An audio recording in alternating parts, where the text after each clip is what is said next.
Hi, and welcome to That's My Purse Pod, the podcast all about King of the Hill. I'm Jason. And I'm Jimmy.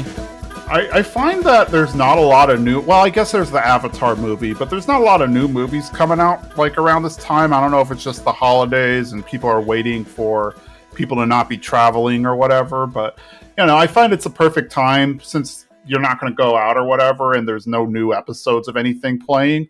It's like the perfect time to catch up on shows that you want to rewatch, you're trying to watch the first time or whatever. I don't know about you. I absolutely refuse to give this movie my money, not for any like moral reason or whatever. I just thought it was going to be a bad movie, and I was like, you know what? I'm going to watch it when it's streaming. I'm not going to spend money in 2 hours to go see it. But I saw on HBO Max recently Black Adam, and I might have. I think I probably should have seen it in theaters. Like, it wasn't a great movie by any means.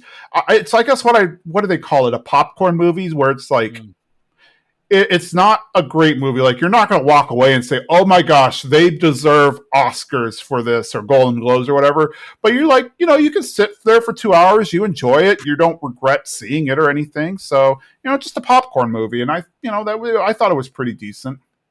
Yeah, I actually did see it in theaters. I enjoyed it. It was a fun watch. I would say it's the kind of one of the worst like ADR jobs I've ever seen in a movie. Whenever you see that kid talking, it's so fake. Like, his sound is from a studio clearly, and they didn't try to edit it in. I have so many problems with that movie, but at the end of the day, I was like, this was just I got to see The Rock punch things, and I guess that's fun. Too bad it doesn't mean anything in the DC universe anymore. Yeah, I mean, even if he did, he pretty much burnt all of his bridges with Warner Brothers Discovery, it looks like. Yeah. Well, I mean, all this stuff with Warner Brothers Discovery, uh, James Gunn taking over, and now Henry Cavill's out from being Superman, and Gal Gadot. Is that how you say her name? Gal Gadot? Gal Gadot? I think it's Gal Gadot, but I could be wrong. Well, she's not Wonder Woman anymore. So, I mean, we'll see what happens, but I definitely say if you have HBO Max, watch Black Adam. It's fun, and if you could sit at your own couch and watch it, then you'll have a really good time. Yeah, it was a fine movie. There are things that definitely took me out of it that I saw as plot holes, which are not a big deal. Like, there was a whole portion with that one kid, the main kid that you see in the movie, where I'm thinking the whole time, like, oh man, did I just walk into Terminator 2 Judgment Day? Because there's all this whole... I'm not really giving away much because it's pretty early in the movie. The whole part where the kid meets Black Adam and he keeps saying, you need a superhero name and you need a catchphrase. And no, this is a bit like... It just reminded me of the whole Edward Furlong with Arnold Schwarzenegger in Terminator 2. Like, no, you shouldn't say affirmative. You should be you should say like okie dokie or instead of saying, goodbye, say hasta la vista. It just had that feeling. And also just the minor thing too is like, and I'm not giving away too much because this is also just part of the trailer and the lore of Black Adam. He's been imprisoned or sealed away for 5,000 years. And he lived in like this nation called Kondak or whatever. All of a sudden he wakes up 5,000 years later with no explanation whatsoever. He's able to speak English just fine. My other problem with this movie, now that you got me all started, is that The Rock has no accent. Like, there's no, like, everyone from Kondak, it has an accent. Is that right? Kondak? Yeah. They all have accents. It's in, like, the Middle East area. And in flashbacks, not giving things away, like, there's people with accents in there. And The Rock is supposed to be one of these people. And he doesn't have an accent. I mean, like, it's such a small thing, but, like, when you hear The Rock's voice, all you think of is The Rock. You know what I mean? Like he didn't transform into this character. I personally, and I might be alone on this, but I feel like we've been oversaturated with Dwayne Johnson over the past few years. It's like everyone wants to just throw Dwayne Johnson in whatever film they're working on, and I most of them weren't like really great movies. Like some of them were enjoyable, but none of them were like Oscar worthy movies. They're popcorn movies, like we described earlier.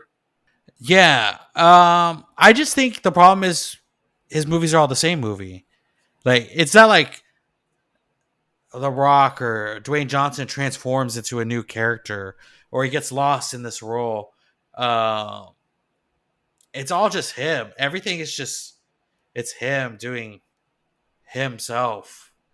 But it all feels like have you seen that picture? It was this meme going around where it's four different rocks from Mm-hmm. different movies, and it's like you'd be surprised, but these are all different movies, but they kind of look all the same.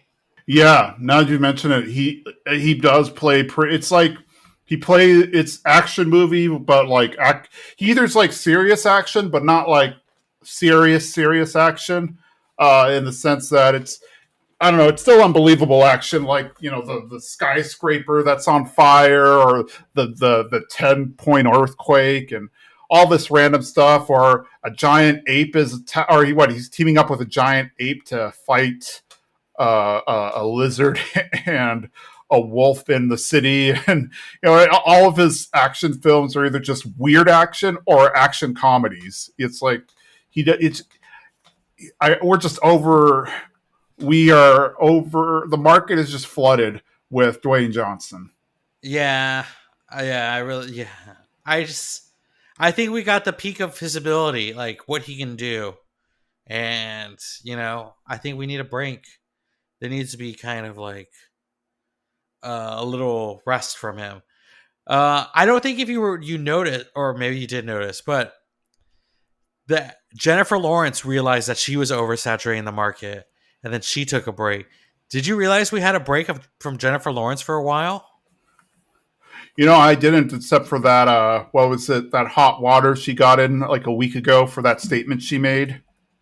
Oh, what she say? Well, wait, before that, but like we used to have Jennifer Lawrence movies like back to back to back to back, and then now we had like nothing, and then like the one with Leonardo DiCaprio she was in. It's kind of her return. Now she's coming back. But what did she say? Oh yeah, she made some comments about when she was in the Hunger Games, and she talked about, I can't remember verbatim what she said, but it was something to the effect of, I was really excited to get this opportunity to play the Hunger Games because they've never really cast a woman as a lead in an action movie. Oh And no. like all these people responded to it on Twitter, like Sigourney Weaver, they talk about like Linda Hamilton, all these different action movies that stars that have existed well before the Hunger Games were a thing. So yeah, people naturally got a little upset when she was like, "Yeah, I was the first female to lead an action movie." All right, so I actually did manage to find this Jennifer Lawrence quote. Let's see. So it says she was. I guess I've never heard of this show before, but it's called like Actors on Actors, and it has Viola Davis.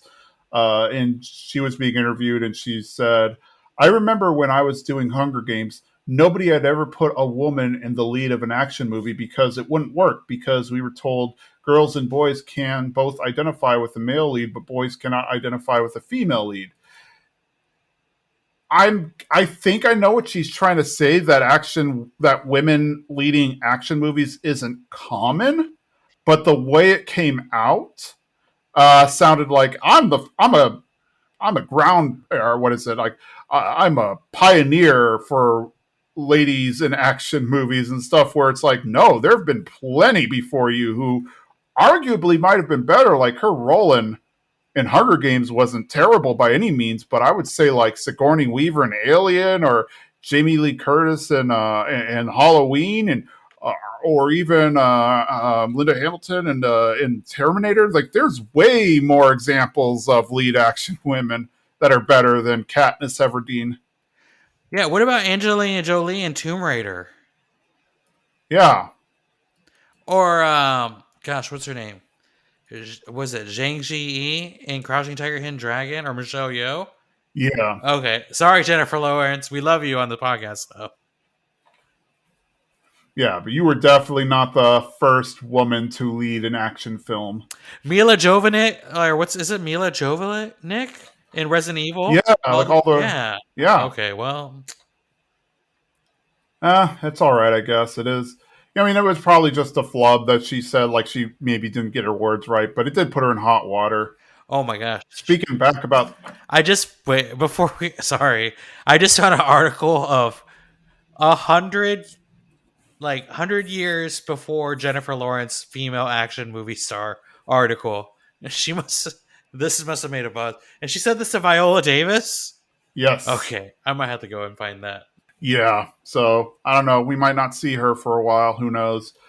Speaking back about DCU and at Black Adam and James Gunn, I have mixed feelings about it. So it sounds like the only person who's probably going to be staying is Jason Momoa. But even if he does stay, it sounds like he's going to play a completely different character. Like they're going to bring him back as Lobo, which I guess would also indicate that they're planning on doing some, probably a full reboot, not even a soft reboot of the DCEU, because it would be weird. I mean, granted, he'll be in a ton of makeup and stuff, but it would be weird to have a guy who played Aquaman in four different films and one TV show all of a sudden like not be that guy and be a completely different guy. It's like, okay, that's weird.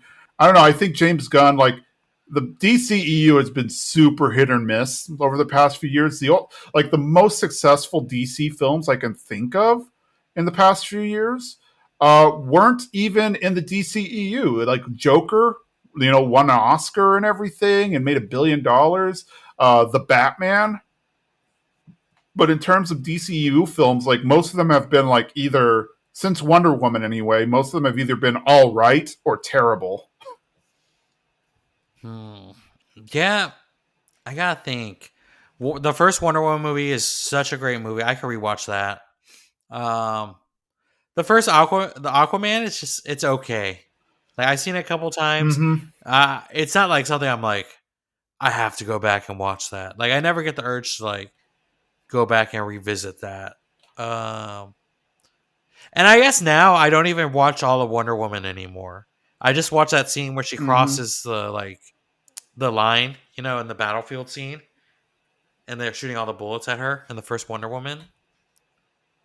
I kind of just rewatch that scene because that's like the best scene in the movie. Yeah. Wonder Woman was a breath of fresh air because prior to that, you had Man of Steel, which was all right. It wasn't great. It wasn't terrible. It was all right, in my opinion. Um, and then, of course, you had Batman versus Superman, which was terrible. Then you had Suicide Squad, which was terrible. And so, like, DC is already kind of coming out of the gate pretty weak. And then all of a sudden, Wonder Woman comes out and, like, oh, yeah, this is an amazing film.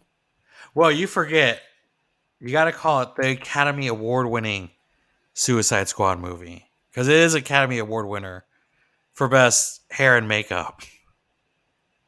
Oh, well, I Technically, guess it that's is something. Academy. It's the only Academy Award winning DC movie. Gosh, I did not know that. Now I feel a little bad. I will say though, the hair and makeup was very interesting. Like those characters looked really good, so you know, kudos to that. But DC does need a complete. It's so sad. You want it to get like you want these characters to do really well, and now it's like we gotta throw you away. We gotta reboot you. Yeah, I just I don't think there's a way to salvage it. Like they just need a complete reboot.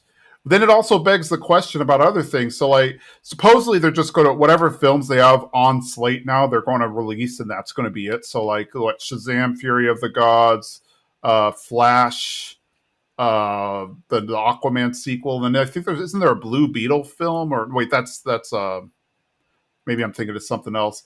But then they're also supposedly making a Peacemaker season two, So that's squarely in the DCEU. Like it's not like Agents of Shield or something where there's like casual references here and there. It's like Viola Davis, Amanda Waller is there, and you see references to Flash and Wonder Woman. You even see Ezra Miller Flash and Jason Momoa Aquaman at the end. So it's like pretty decently tied into the DCU. So it's like, is this going to be the final season and then they're just going to kill the show? Like, you know, I'm kind of curious where the future is going to be. But then James Gunn said he wants to write a Superman movie. Like he's going to write the next Superman movie. I don't know how I feel about that. Like, it's going to be a comedy, which doesn't necessarily mean it will be bad, but I feel like the character Superman just doesn't lead in comedies. Like that's just not the type of. I mean, maybe it'll work. Nobody's really tried a Superman comedy before, so maybe it'll work. Who knows? I will say I love James Gunn. Like he's a great director, and I enjoy a lot of his movies. But sometimes I'm like, I don't know. There seems to be like I don't know, a taste level with his movies. Like, have you like Brightburn? I Mm-hmm. felt like had problems in it. I know that wasn't. I don't think he directed it. I think that was his idea, though. There just seems like I feel like James Gunn's most successful stuff is when he has parameters, when he's kind of like boxed in, and they're like, here's the box, but you can kind of do whatever you want inside the box, and he kind of lets his imagination flow. I think he does his best when he has some rules. A free James Gunn is kind of like we don't know what's going to happen. What did you think of the Suicide Squad? I actually liked that. I thought it was better than the original. It's not like the most amazing film I ever saw, but I thought it was really good and I actually enjoyed it. And honestly, I think it was good because DC like pretty much said you can do whatever you want with these characters. We don't care. Do you think that's the problem though? Like you could do whatever you want with these characters. We don't care. I think that actually helps because I think what happens is you get these great directors who are good at what they do, but then the studio keeps getting involved saying, oh no, we don't want too much of that, or we don't want too much of this and whatever. And it's like you kind of cripple their creative process. Like Sam Raimi with Doctor Strange and the Multiverse of Madness supposedly was supposed to be even more gory and horror film-ish, but Marvel Studios essentially said for him to like pull back on it. I mean, it still made $700 million. So Yeah, but I kind of wonder what and maybe I'm just romanticizing it, but I feel like a Sam Raimi, like if he got to go full Sam Raimi on the film, it would have been even better. Not that it was a bad film. There were things that disappointed me about it. I think it would have been even better if they just let him go full Raimi. oh wait, it made $955 million. So close to a billion. I think that's why Thor Ragnarok was so popular, to be honest. So I think Marvel always thought like Thor, the big three of the first three phases were Iron Man, Captain America, and Thor. And so I think Marvel really, really wanted to control Thor and the narrative around him and stuff. And after the first film was mediocre, the second film was often least, until Eternals came out, was listed as the least favorite Marvel film of most people. So I think at that point, Marvel was just like, whatever, we can't make it any worse. Just Taika, you do you on this film. And he wound up being great. But then Taika started doing too much of him on Love and Thunder. See, I think it's the opposite. I think Ragnarok, they were like, Taika, we want you to like put your Taika dust. Like, let's season this with Taika Waititi on it. Like, we want the flavor. And then it did so good, they were like, okay, the next one, do what you want to do. We set you free. And then we got Love and Thunder. Yeah, who knows? I wonder what it would be like if Hank directed one of these movies. Maybe he can help direct the new Superman. It'd be a Superman who can build stuff Yeah. with his what was it what was in the fourth movie where he had because they didn't have budget to actually explain it in a succinct way. They didn't have a budget to do that, so instead they just gave him this powers where he just stared at the Great Wall of China and it repaired itself. Good times. Yeah, that would be super. That was a Hank Hill thing. He wrote that into the script. Now we're going to talk about our episode 42, Lupe's Revenge, which is season 6, episode 3. This is a Peggy heavy episode. again, we always say it's one of our favorites. This is one of my favorites because this is like one of the ones that really leans heavy into how terrible Peggy is in Spanish. Like it's one of those running gags throughout the entire show, but this episode like really brings it to light. We start the episode in Spanish class, and the class just lets out, and she tells the kids, "Hey, do some extra credit." And then the Dooley, Dooley being Dooley, is like, "You're just a sub. You can't give extra credit." And he's like, "That's right, but these Peggy points you collect will add up." Chairman Geiger, who is the department head of, I guess, the language department, comes up to Peggy and says, "Hey, we need you to sub tomorrow. The teacher's still out. We also need you to take over the Spanish club." And she's like, "The Spanish club? They're supposed to go to a field trip to Mexico tomorrow." And Geiger's like, "I didn't become head of a department overseeing 3 people by giving substitutes the ability to take kids out of the city." And Peggy stands her ground and says, "Hey, this would be a great learning opportunity, yada, yada, yada." And he's like, "Well, the bus is non-refundable." And she's like, "You can come too. It'll be great." And he's like, "All right, cool." And it's like, "Yes, you'll notice this is one of the rare instances where the sub is more dependable than the regular teacher, who I suspect is an alcoholic." I love that Peggy throws that dig in. Also, I don't know if I remember it correctly, but when I was in high school, if the club teacher didn't show up that day, we just canceled the club meeting that day. Like the substitute Yeah, wouldn't run it. my guess, I don't know. I mean, obviously it's to help make the story work, but I don't know. I think that, I mean, you do have a good point. That usually does not happen. Usually you just cancel the club. But my guess is maybe, I don't know. My guess is maybe the club somehow ties into the normal class, and that's why she's overseeing the club. That's the only guess I have. Very true. And this would have happened during the day, right? Like they would have missed normal Yeah, class to go to Mexico. yeah. But well, I support Peggy. Team Peggy all the way at this moment. Mm-hmm.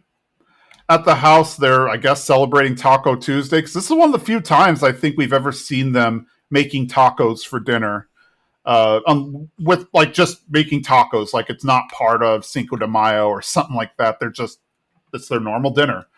Uh, Hank's like, "Hey, instead of going to Mexico, why don't you borrow my sombrero and teach the kids how to talk?" And Peggy's like, "Hank, why don't you want me to go to Mexico? Is it because of the exchange rate?" And Hank's like, "Oh no, I don't want you to go because the Spanish they speak in Mexico is proficient. It's very good." And Peggy's like, "Oh, you think I can't speak Spanish? Well, you know what? While I'm there, I might tutor some Mexican kids in Spanish." I love that Hank's idea of like he was like, you can borrow my sombrero and teach them like uno, dos, like the first 10 numbers in Spanish. Yep. Oh man. And so there was a point where I used to believe that Hank and like some like other people thought that Peggy was good in Spanish, like decent in Spanish. But now, like after watching this episode, I'm like, oh, they humor her in this. Well, it's funny because Hank doesn't know Spanish. Like it's indicated many times in the episode that, or in not this episode, but in the series, that he has a very basic working level of Spanish. Like he couldn't hold an actual conversation, but he knows how to like order beer or something. So it's funny. He doesn't know Spanish, but he has enough knowledge to know that Peggy really doesn't know Spanish. At the school, Peggy is talking about, it's like, I need one unified voice to convince Geiger that I did a great job and everything. And she slips a note of I guess talking points to Bobby, and Bobby goes for it, and his bag opens up, and the Spanish dictionary falls out, and Peggy's friend's like, "Why do you have this?" Like, "Oh, Dad thought I might need one of these dictionaries." Like, "Your mom's a Spanish dictionary. If you ever marry a Spanish teacher," she's like, "if you ever marry a Spanish teacher, and you will, never doubt her gifts." And she throws away the dictionary in a nearby garbage can. Geiger gives Peggy the itinerary for the trip that the other teacher had already created, and she's like, "Huh, I wonder if there's a tequila factory on here." So she's still throwing shade at the other teacher. And she didn't even look at the itinerary. Like what was supposed to be on it. She kind of just dismisses it real quick. And that dictionary was really big, though, by the way. The one that Hank gives Bobby, it was like a regular, not even a travel dictionary. It was just like a full Spanish to, or English to Spanish dictionary. Yeah, they were only going to be there for a few hours, which also, well, I guess they went to Nuevo Laredo. Now I need to like sit and actually do the math because I'm like, that's not a quick drive, but maybe because I think they're in the Dallas area. And wouldn't that be an 8 hour drive just to get there?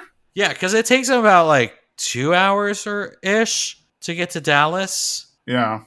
So even if they're like 2 hours south, that's still like 5 or 6 hours. Yeah, it would take me about, and I live in Austin area, so it would take me about a few hours to get to a border. Yeah. Well, Well. I'm going to start banking on the fact that not too many people are thinking as deeply about it as we are. Hank's driving his truck and he's looking at his odometer and it's at 999, so it's about to flip over and he's all excited. He's like, "Oh, I wish Peggy was here to see this." And he's staring at his odometer, so he's not paying attention to the road. And he swerves into oncoming traffic and swerves back and he passes a cop on the way and the cop, pulls him over because he was driving recklessly and Hank's upset. He's like, "Oh, dang it." And then he looks at the odometer and sees that it's turned over already. And he's like, "Dang it." So he's madder at the at missing that than he is of the cop pulling him over. Hank pulls over. He gets out of his car, which I find funny. He actually gets out of his car and hands over his license and registration to the cop, who is a female cop. It does play into the story. And Hank's like, my driver's license says I'm 190, but I'm actually 197. I've been hoping to get back to my playing weight, but they start having conversations like, "Oh, you play?" It's like, "Yeah, I played high school football." It's like, "Oh, I might have seen you on the field. I used to be a cheerleader for Rumpert." It's like, "Oh, you're too young to have seen me play." And she's like, "Really?" And then she kind of goes into one of her cheers and she's like, "Yeah, I can still do stuff. I'm just not as flexible as I once was." And Hank's like, "Oh, I'm sure you're plenty flexible." And she thinks Hank's flirting with her, but he is, he's not. He's just having a conversation. And also, Hank probably just doesn't even understand what flirting is. She lets him off with a warning, tears up the ticket, and he's like, "Oh, don't worry, I won't speed anymore. Not because it's cool, but because it's the right thing to do."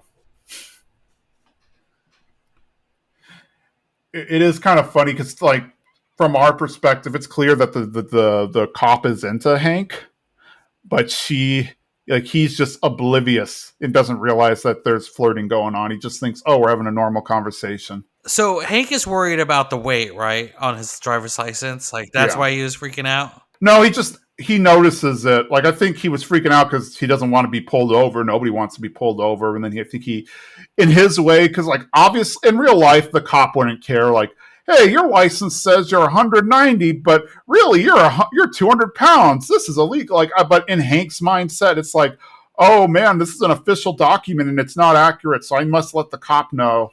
Oh, because I thought he was freaking out because of that. Because you see him start, like, the sirens go off, and then he's like, he does like like that, and then he's like, "Oh," because like he realizes something else. So I thought like maybe his registration was Oh expired or something like that.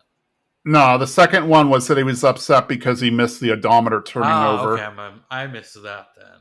I love the cop does the cheer though. That's pretty funny. Yeah, well, very casual cop, I guess. Or also having a crush on Hank probably doesn't hurt. Also, remember when we had that episode where they were like rating the guys on the street, and then Mm-hmm. Hank was like at the like next to Bill? Yeah, You know what? This stranger cop lady is attracted to Hank. So I feel like, they got it wrong. yeah, different strokes for different folks, I At least guess. above Dale. We got to move him above Dale. Yeah. On the Mexico trip, they're on the school bus, and Bobby gets up and he's reading from like his note card saying that they're honored to have Peggy Hill, leading this trip, and nobody on the bus cares about what Bobby has to say. Peggy's like, "Thank you very much, but now we're only going to speak the language of the nation." And the bus driver is like, "Okay, so where am I supposed to turn?" And it's like, "Oh, you need to speak Spanish." And he's like, "I don't know any other languages." And she tries to teach him left and right. And it's like, "Okay, so do I turn this way or that way?" And Peggy's like, "Take a right."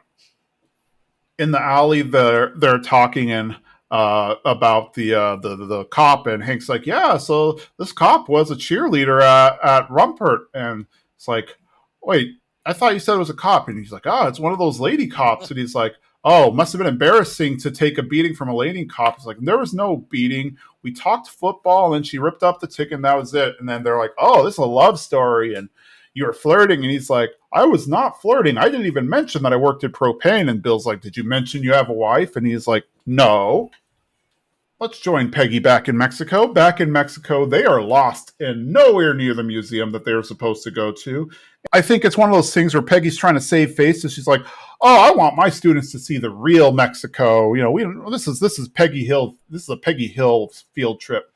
And then she tells the bus driver to stop for a minute so that she can get her bearings. When they stop, I guess this guy who has a chicken gets on the bus thinking it's just like a city bus, not the school bus. They just happen to stop where there's a city bus.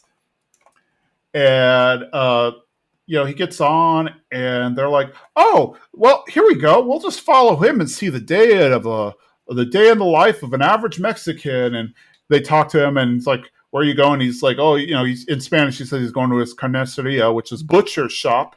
But Peggy's like, "Oh, we're going to his carnival."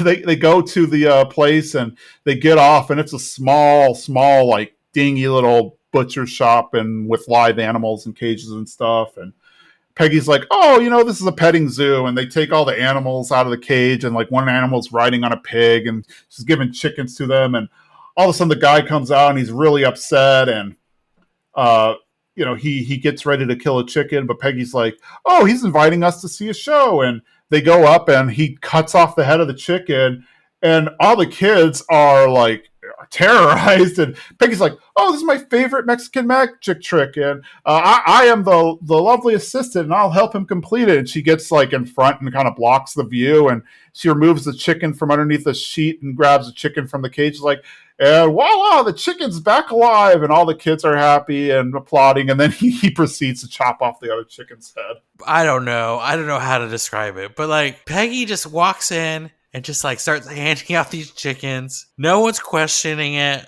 There was like, I don't know. And then she hands one to Geiger, and he's like, I guess he seemed excited to hold a chicken. He was like, oh, I can hold it for a little bit. I don't know. Peggy definitely, she's not, I don't know. I don't want to say she's not the brightest, but she definitely can think on her toes. Like she's definitely like, okay, I'm in this, I got myself in this situation, and how do I turn it around to like, so everything comes up Peggy. Yeah, I think that's what it was, because I think she's trying to get a permanent job as a teacher, and with Geiger around, who is like the department chair, if she doesn't make a good impression on him, then it's pretty much game over for her. So she is like trying her best to save face and make it look like, oh no, this was all planned. I'm not just making this up as I go. Hank goes back to where the cop is. I guess this is like the cop's normal beat. She hangs out behind this sign and goes after speeders. And Hank says, I've come back because I want more than just a slap on the wrist. And, he asks for the ticket because I guess in his mind, it's like, oh, if I get the actual ticket, then that means that I wasn't flirting and I've turned her down and they're all as well as in the world. The woman gets like a call on her radio, and she's like, "Oh, I'm not in the mood for possible arson." And it's like, "I guess this is what you want." She gives him a ticket and drives off. And when Hank looks at the ticket, it's just her phone number and a call me on it. In Mexico, as everybody's getting back on the bus and this trip is over, Geiger's like, "Oh, the concept of students smiling is foreign to me. I think Bobby was right when they said that they would be lucky to have Peggy Hill as a permanent member of the Spanish department." And she's like, "Oh, he said that?" And then Dooley comes up and he's like, "I drank the water." And Peggy's like, "Oh, in Espanol." And then he says, "You're a pig," in Spanish. But she thinks, "Oh, very good."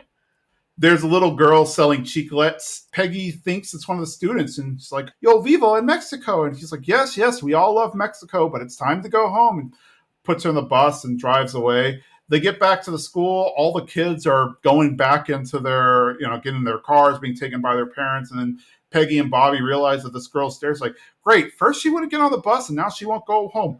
Where are your parents?" Yo vivo in Mexico. Yes, yes, long live Mexico. But where are your parents? Yo vivo en Mexico. And then Peggy like looks at her Mexico flag shirt and like her garb and everything, and she puts two and two together and realizes, oh no, this isn't one of the students. This is just some random kid I picked up from Mexico and brought into the States. I love that part where it's just like she sees the Mexico shirt, like it's the shirt with the Mexico flag on it. Then she looks at the gum, and then the final piece is she sees this girl's wearing sandals, and she's like, "Oh Uh no!" huh. I don't know. I feel like yeah, she's like, "Oh no, I've kidnapped a child." I don't know if it hits her exactly that moment that she did kidnap a child, or is she just like, I know she's worried about her job, but I think it's Mm-hmm. hilarious that the sandals were like that final straw for her. Maybe kids at Arlen High don't do sandals. Or at Arlen Middle School. What's it called? Tom Landry Middle School. We're back at the alley. The policewoman drives by, and Dale's like, "Great, you've turned the alley into a police state." And the police officer comes out. It's like, "I'm going to arrest you for public drunkenness." And they're like, "Oh, but we're not drunk." It's like, "Yeah, you want to spend all day in the courthouse proving it?" And scares all the guys away except for Hank. And Hank's like, "Oh, I have a wife and she's going to be home soon. Oh, what route is she taking? I can set up a roadblock." And Hank's like, "Oh, no, thanks." And he runs back home and she looks over the fence and looks at Hank's non butt and it's like, "Oh, I'll take a burger with that shake." I mean, you like you said, was it different strokes for different folks? I guess. Mm I hmm. also like when she pokes Bill. What she call him, like Tubby or something like that? Yeah, I think something to that effect. Yeah. And I love when he's like, "We're not drunk yet." Pretty much, yeah. It was funny because she obviously just wanted to get rid of the guy so she could be alone with Hank. At home, Peggy tries to hide Lupe, the girl, in like her little office area. And she picks up her phone and is like, "Okay, call your parents." And, the girl doesn't speak English. So she's saying everything in Spanish. And she's saying that her family doesn't have a phone. And Peggy's like, "Oh, it's worse than I thought. She thinks that her family hates her." And so Peggy like tries to say, "Oh, your mother doesn't hate you. She loves you very much." But she tries to say it in Spanish, and the girl's like, "I have no idea what you're saying, but it better not be bad about my mother." And then Peggy is like, "Oh, it's even worse. She wishes I was her mother. Well, I'll hide her here until the morning, and then I'll take her in Mexico before anybody knows anything." And they go to the kitchen to make food for Lupe, and then they see the lady cop drive by, and Peggy's like, "Oh no, it's the cops. Bobby, did you rat me out? How much did they give you?" Peggy's on edge. It's obvious. Hank walks up to the door and notices Ladybird scratching at it. It's like, "Oh, did you leave a bone or a ball in there?" It's like, "Oh, a ball." It's just like looking at Ladybird's face. Opens the door, sees the little Mexican girl, Lupe, in the utility closet, and closes the door and goes to Peggy. And it's like, "Why is there a little Mexican girl in our class?" It's like, "Oh, it must be one of Bobby's friends." And then Peggy confesses to having brought back an extra kid, and Hank wants to call the authorities, and it's like, "Oh, what are they going to do that I can't do? I'm just going to drive her back in the morning to Mexico and leave her."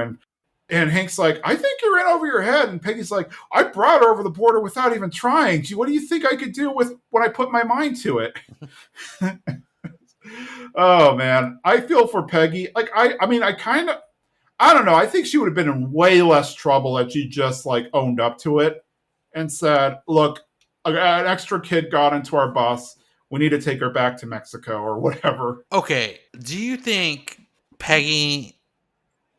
I don't know. She's so confident though that she thinks she doesn't know Spanish. Like the only reason to not like, does she think she first? Do you think she thinks she's gonna get in bigger trouble by calling the police? I think she'll get in bigger trouble because I think she wants to contain it, and like if she can make it go away with like the minimal amount of people finding out, then she feels like she'll be in the best situation. Okay, because I was thinking that, but then the other option is that she has to admit her Spanish isn't that good. But I don't think she believes that. No, I just think if like it goes out that she screwed up the field, ultimately it boils down to her screwing up the field trip. If she screwed up the field trip, then like, it will ruin her career. So she's like, "Yeah, if I get the cops involved, then this will go public. So I need to keep this under wraps." I think is her mindset. they're the TV show. I forget what they call it, but they're watching it. It's the we see it often in the show. The with the Catholic priest who's also like a secret agent. He's like Vaya con Dios, and Hank asks Lupe, "Hey, is this show accurate?" Then Peggy's like, "You're having her out in the open? Either close the blinds or put on a wig." "Oh, that policewoman is here. Hank, I need a distraction. Ram into her car and get in a high speed chase." Well, instead, Hank agrees to be a distraction, but he goes up to the cop just to talk cars and stuff. It's like, "Oh, so what kind of car is this? Is it a Caprice or a Crown Victoria?" It's like, "It's a Crown Vic." It's like, "Oh, so the siren, is it like a button or a toggle switch?" She's like, "It's a toggle switch." And while this is all happening, Peggy's like slipping Lupe into the car and getting ready to drive off and stuff. It's like, in Greek mythology, sirens were people whose voices were so beautiful that they would cause people to crash their boats into the rocks. Isn't that romantic? And then Hank's like, "Actually, that sounds pretty irresponsible." And he just leaves. The cop sees Peggy and goes after her and pulls her over and makes her get out of the car and says, "Okay, turn around and spread them." And when she does, the cop's like, "Huh, not bad, but take a look at this." And then she goes and shows like her butt to Peggy and stuff. And it's like, "Okay, now you get out of here." And Peggy's like, "Oh, Peggy Hill, you're one cool customer." It's like the cop just wanted to, I guess, her own ego make her think that she was better than Peggy by looking and saying like, "Oh, I've definitely got a better body. I can get Hank." I don't blame Peggy for not understanding what's going on because she doesn't have the context of like she thinks the cop's there to like get her, not that she's been Yeah, flirting with Hank. So I guess this whole scene doesn't make sense. But also, I don't know. I guess Peggy's totally different. But if it was me, I'd be like, "What just happened?" Like this cop just kind of was like, "Look at my butt now." I think Peggy is just so worried about what's going on that she's just not even paying attention. She's just like, and then also her ego. So she's just like, "Oh, I beat the cop. I beat the game." Back in Mexico, Peggy drops off Lupe, and the family's excited to see her. The neighborhood's excited to see her, and old grandma comes out and kneels and prays and stuff. But Peggy thinks, oh, they're praying to her, and they all see her as a hero. But in reality, they're mad, and Lupe identifies Peggy as a kidnapper, and they're all yelling and stuff. And Peggy's like, "Oh, please, please don't praise me. It's great, just thank me for doing this, but I don't need the praise." And all of a sudden, the cops show up and arrest her, and they say they're going to take her to the commandant. But she's like, "Oh, I'm getting a commendation. This is amazing." She's taken to the police station, and of course, it's a Mexican police station in Mexico, so they're speaking Spanish. So the officer asks if she understands Espanol, and she says sure. And he says something to the effect of, "I hope that you get thrown in prison and your eyes get eaten by the rats and stuff." And Peggy's like, "Oh, thank you, thank you. Can I call home?" And so the officer gives her a call, and she calls home, and it's like, "Oh, they're praising me, and I'm gonna meet the mayor. Can you get me Geiger's number so I can make a three-way call for when I meet the mayor?" And Hank goes like, "Okay, cool. I'll look for your address book." And he puts the phone down, and over the phone, you can hear that she's being arrested and taken into custody, and she's screaming for help. And when Hank comes back, she's like, "I'm being arrested. I'm being arrested. I need help." Oh gosh, it's so funny that like I feel for Peggy because she like when she finally has that moment of realization that, oh crap, this is not good. But then this whole time she's like, oh, like I guess it also shows how terrible her Spanish is because nobody said anything positive to her, but she's still like, "Oh, well, thank you. Oh, they're praising me. Oh gosh, this is great." So I've never thought about it until like this last watch.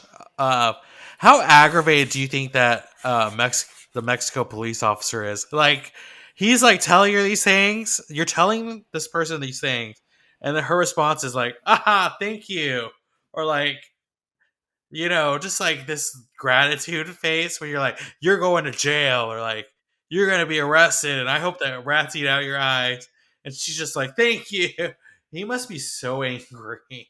Oh, absolutely, he's angry, and he probably also is using this as like evidence, like, oh, she's not sorry for what she did. She's proud of what she did, so she is definitely a criminal. I do like that everything switches as soon as Hank puts the phone down. everything switches in that moment.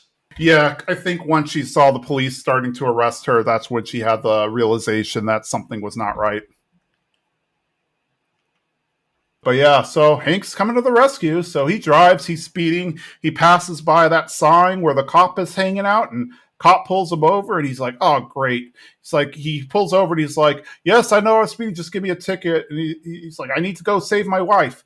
She's like, I don't know what it is. First you're leading me on, and then all of a sudden you're talking about your wife. He's like, I never wanted to leave my wife. He's like, just give me the ticket, and I gotta go. And he's like, hey, what about those 7 extra pounds you're holding? It, what? How do I know it's not a gun or something? And Hank's like, no, it's just extra fat.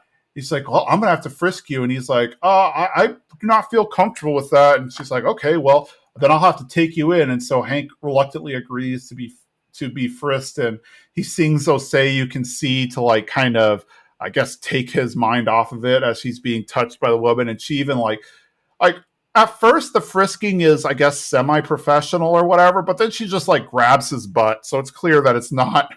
And it makes Hank upset, but she's like, you're clean, you can go.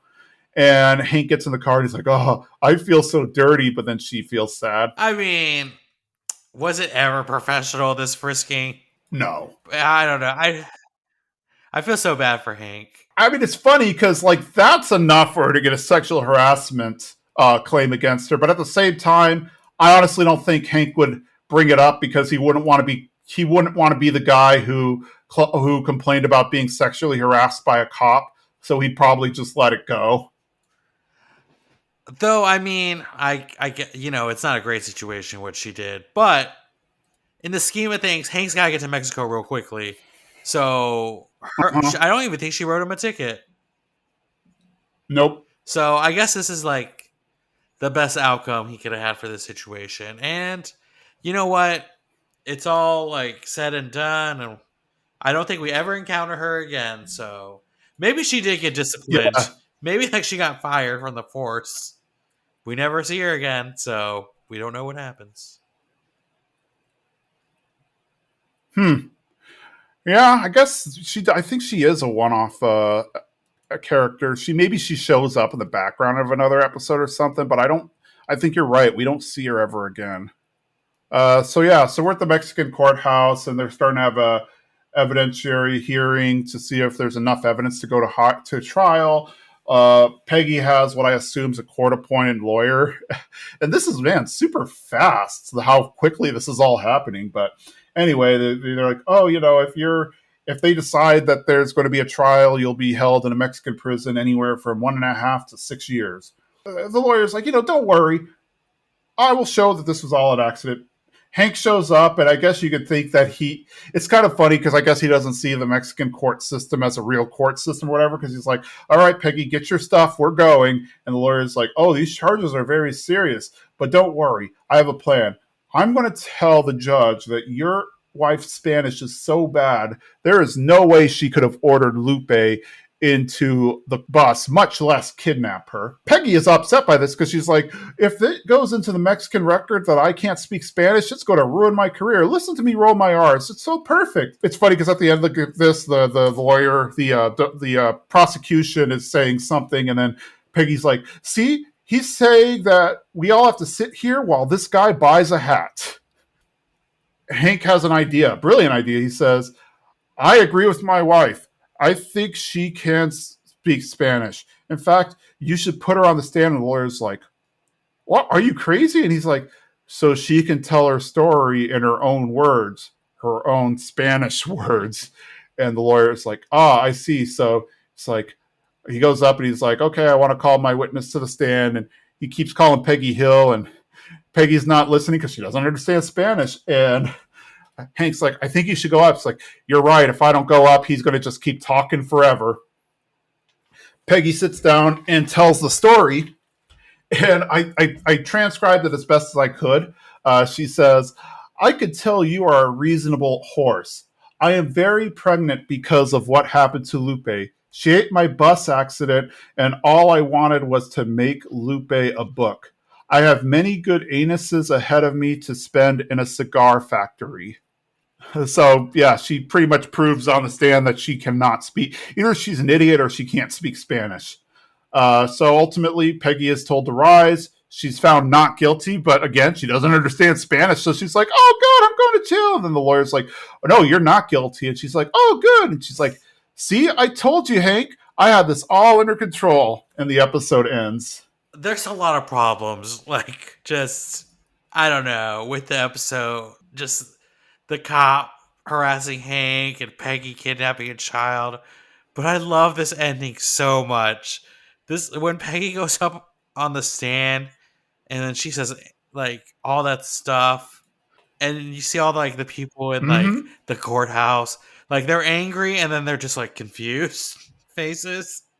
Yeah, Oh, this episode is just so hilarious. Like it's so funny. I this is one of the I say yeah, like I will say probably again at the end of this episode, but this is like one of my favorite, maybe one of the best King of the Hill episodes. Definitely top 10 for me. I like that. It's always been a running gag up to this point that she's bad at Spanish, and this is like the first time they like actually confirm it and acknowledge like everybody knows she's terrible at Spanish, but she still thinks she's great. Yeah, this is like but they've been to Mexico before, I believe. I don't know, but this one is just like takes the cake or whatever the saying is. Is that the saying? Takes the cake, tops the cake, something cake of this is Peggy speaking Spanish at the end and having to defend herself is just so great. And then you get to read the translation on the bottom, and it's hilarious. Like one of the words is anus, and she wants to turn Lupe into a book. It's so oh man, what a great gift this episode gave us. Mm-hmm. I That's the best part of it is that she is just. And what's funny is probably in her head she thinks that she did a great job. Like she saved her own butt and kept her out of jail. I guarantee you that's what happened in her mind. Yeah, that oh I also love when the judge gives the verdict and she's like, "Oh my god, I'm going to jail. I'm going to be in jail forever." And he's like, "No, you're not guilty. You're free." She's like, "Yeah, that's what I thought." See, Hank, I got it all under Yeah. control. Yes. Peggy's got a big ego, but I also think a part of it's probably just because she's in small town Texas. My guess is their education system isn't the greatest. And, she doesn't substitute all that often. So my thought is they're like, okay, you know what? If she just fills in for a day or two, she is not going to, it's not going to hurt the kids. So, I don't know. Sometimes I do think Peggy does more harm than good. yeah, well, because there's always the part of me that's like, how does she have this job if she doesn't even know how to speak Spanish? But I'm thinking like maybe they're like, oh, she can fill in for a day because I've had teachers where I remember being in high school when you'd have a sub and it'd almost be a free day. Like you just catch up on like whatever homework or whatever lesson plan they had, or you watched a movie or something. It was never like, oh, you're gonna do a lot of actual work. Yeah, it was kind of just like the teacher left a lesson plan and you got to kind of do these like problems or like sheets or like there was a quiz that just had to be done or whatnot. There wasn't any actual teaching involved in that day. Yeah, it was almost like a free day, or it was like a 50. It was like everybody was operating at half capacity or something. So, that's probably the reality of the situation of Peggy when she's doing her teaching. But at the same time, like with her ego, she probably thinks, oh man, I'm such a great Spanish teacher. But then she can't figure out why they won't make her an actual Spanish teacher and she's always just a sub. Yeah, because for a while her goal was to really be like a regular teacher. Mm-hmm. Yes, it is. It is very true, and I mean, at some point she gives up on it, like we've said in this episode and other episodes. There's like a point in the series where she just isn't a teacher anymore, and they don't even really have a cutover where she like gives up teaching or she's fired or anything like that. It's just like she's not a teacher anymore. She moves on to being a journalist. So I don't know. Yeah. Well, I think that's best for Tom Landry Middle School. It's probably best for everybody. Better education. But yeah, I love this episode, and that's all I have on it. What about you? Yeah, I love this episode too. It's kind of It's sometimes I don't realize what episode we're doing, like until I go in to see what episode I need to watch. And then this one came up, and anytime I talk to any of my friends about like the podcast or King of the Hill, people remember this episode in pieces. Like they always remember how Mm-hmm. bad Peggy's in Spanish and that she kidnapped a child. Because I was talking to someone yesterday and he was like, "Oh, one of my favorite episodes is where like Peggy's on trial and she has to speak Spanish." And I'm like, "Oh, I know that episode and like I'm doing it soon." So like I said, this is worth the rewatch, but you're gonna want to rewatch this like over and over again throughout the year. It's just you're gonna laugh so hard, you're gonna laugh out loud all the time, every time you watch it. Mm-hmm. 100%. I would recommend it. Let's see. Next week we are doing Reborn to be Wild. This is a mid series episode, not quite early, but not quite late. It is actually a really funny one. Bobby Heavy and Bobby gets involved in one of those like cool youth pastor type churches. It's a great watch. So we look forward to talking to you about that. And if we know we have a bunch of holidays coming up, so we here at That's My Purse, well, wish you a very happy holiday season. And until then, I am And Jason. I'm Jimmy. Bye. Bye.